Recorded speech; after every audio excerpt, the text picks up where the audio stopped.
lying and manipulation. This is the charmer, the sociopath, or psychopath. And the difference between the two, the psychopath is a sociopath and a malignant narcissist, but they have a criminal mind. They will space out and calculate exactly what they're going to do to rip you off, where the sociopath may do it in a more haphazard, impulsive way. But the psychopath has more of that intelligent criminal mind to hurt someone. And they are the ones that would kill without remorse, the psychopath. So that's the worst. So yeah, I mean, most people don't get up to that highest level, right? I don't have a percentage. I mean, I did read in one book in 2011 that 1 in 25 people were sociopathic at that time, but now the numbers are like 7 in 25 are sociopathic. So single people, you've got to know what you're doing. You know, if you're love bombing, all of a sudden that feels so good and you're going with chemistry and that instead should be a red flag. If someone asks you to get married real fast or wants to have intimate sex with you real fast, these are red flags. This isn't proof he loves you. You know, so there's a lot to educate that we never learned, not from our parents, not in our schools, not in our master's programs. And that's what my program is about, really teaching people what to watch out for, what's good, what's not good, and why. Is it, so I guess going forward, because you gave a lot of information and I appreciate that because it got me thinking, like I mentioned at the top of this program, I love the information because then I get it dissected and apply it to my life and have these types of conversations that you and I had with other people.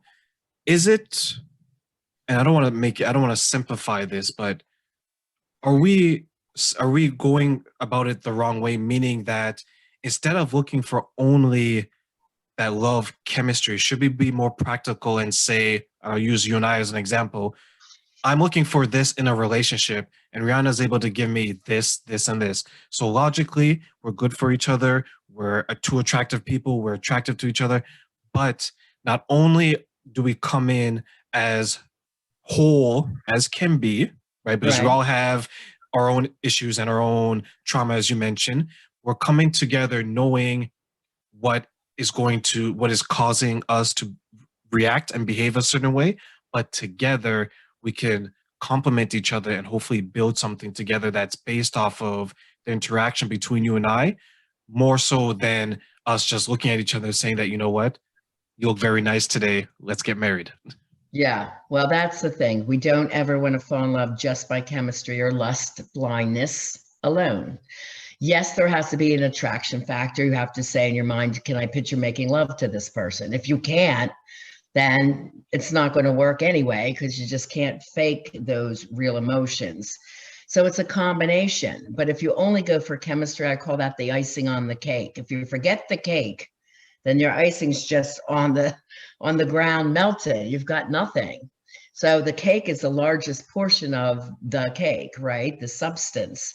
So who are they as a person? You know, do you like them emotionally? Do you share the same goals in life? Do you want children? How many? Do you share the same faith practices? What are your goals in 5 years, 10 years for retirement? There's a lot to talk about. You know, what are your joys? You know, if you love world travel and dancing and you are attracted to someone that just wants to travel in USA and, you know, hates to dance, but will sit at a concert, but you like want to dance. It's like, God, I'm going to have a miserable 30 years of the rest of my life if I can't dance. That brings me joy. You know, I remember working with Scott, my client from Radical Dating, Finding Lasting Love, which was a docuseries, 12-series show. He was one of 5 contestants. I was assigned as his coach, and he was the first to date, first to be in a partnership, and first to marry. And he's very happily married. But his first requirement to be happy, he goes, must love dogs. You know, if that person I'm dating does not love dogs, they're not for me. I said, good, then you know this is super important to you. And if it's a younger woman, let's say 26 to 35, and she's hoping for marriage and a family, then I say, you have to know, this is one of your first questions on date 1. Do you see yourself as a man wanting marriage and a family? If he answers something like, yeah, I'd see I would probably get married one day, and I guess if she wants kids, you know, maybe, that's a no.